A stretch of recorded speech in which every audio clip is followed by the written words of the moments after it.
আমরা Valentine day এর জন্য দানিশে খেতে এসেছি।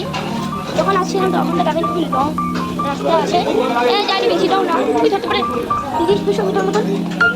এখানে আমরা খাবারটা বেশি করে অর্ডার করবো, এখন অর্ডার করছি না।